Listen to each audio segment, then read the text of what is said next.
It's ano may in English ano? Cherry blossoms. Okay, so Sindutan. Pagurang Lord Kin ani diri dapita. okay, pisko ka din. Wow, oy! Awong gida. Ako may pasingan lang. Ha? Suot lang niya be, palog be. Yung sugo. Back to you. You.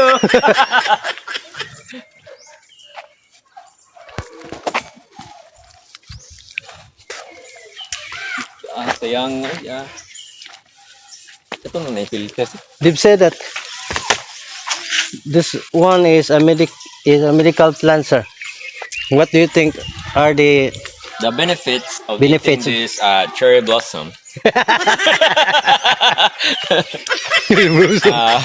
It will decrease your sugar level. ah, Yes.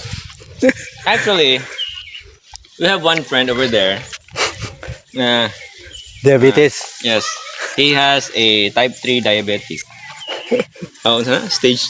Grabe. What yun? Type 3. Type. Type ba na? Hmm. Diabetes. Taka sa inaha ko.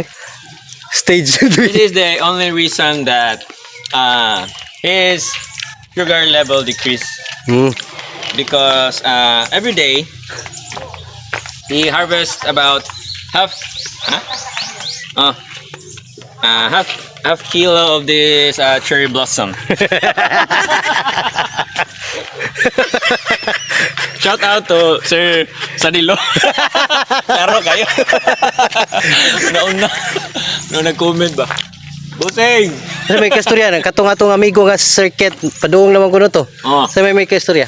Sir Ken, actually naa siya ron sa Manila, no? Together with his sister who is Graduating. graduating from saan nga yan? UP. UP. Yes, and with Magna cum laude. holding a magna cum laude, you know?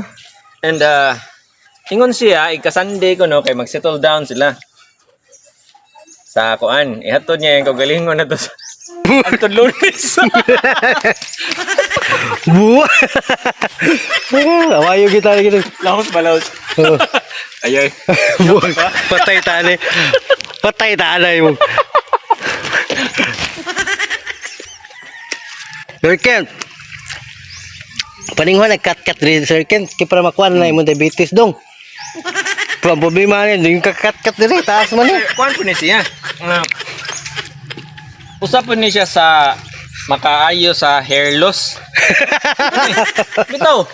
Nya ang imong panit po dani mo mo finaw.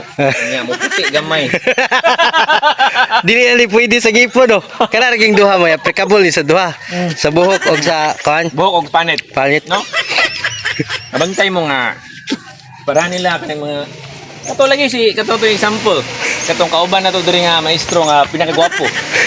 Si Sir Yen. Oh. Sige to siya kaon na ni. Kadadlaw. Niyang sugar ni ubos. Kuwang na sa siya sugar karon.